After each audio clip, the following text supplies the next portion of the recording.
శ్రీమాత్రే నమః. ఈరోజు 2వ అధ్యాయంలోని మొదటి శ్లోకం. అంతకంటే ముందు నిన్నటి శ్లోకాన్ని ఒకసారి చెప్పుకుందాం. సంజయ ఉవాచ ఏవముక్త్వార్జునః సంఖ్యే రథోపస్థ ఉపావిశత్ విసృజ్య శరం చాపం శోక సంవిఘ్నమానసః. ఈ శ్లోకంతో మొదటి అధ్యాయం కంప్లీట్ అయింది. శ్రీ పరమాత్మనే నమః. అథ ద్వితీయోऽధ్యాయః సాంఖ్యయోగః. సంజయ ఉవాచ తం తథా కృపయావిష్టం అశ్రుపూర్ణాకులేక్షణం విషీదంతమిదం వాక్యం ఉవాచ మధుసూదనః. సంజయ ఉవాచ, సంజయుడు పలికెను. ఇక్కడ సంజయుడు ధృతరాష్ట్రునికి చెప్తూ ఉన్నాడు యుద్ధరంగంలో ఏమి జరుగుతుండేదంతా కూడా.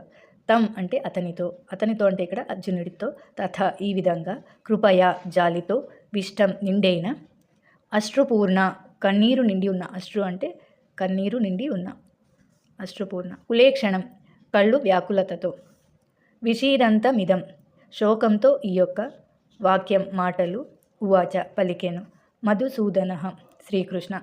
మధుసూదన అని ఎందుకన్నారంటే శ్రీకృష్ణుని మధు అనే రాక్షసుని సంహరించినవాడు కాబట్టి శ్రీకృష్ణునికి మధుసూదన అని ఇంకొక పేరు కూడా ఉంది. సంజయుడు పలికెను. సంజయుడు ధృతరాష్ట్రునితో చెప్తూ ఉన్నాడనమాట. జాలి నిండిన వాడి శోక తప్త హృదయంతో కంటి నిండా నీరు పోయి ఉన్న అర్జునుడిని చూసిన శ్రీకృష్ణుడు ఈ విధంగా పలికెను.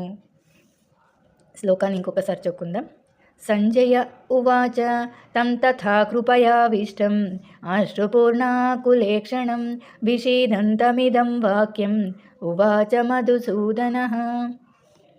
2వ శ్లోకాన్ని రేపు చెప్పుకుందాం.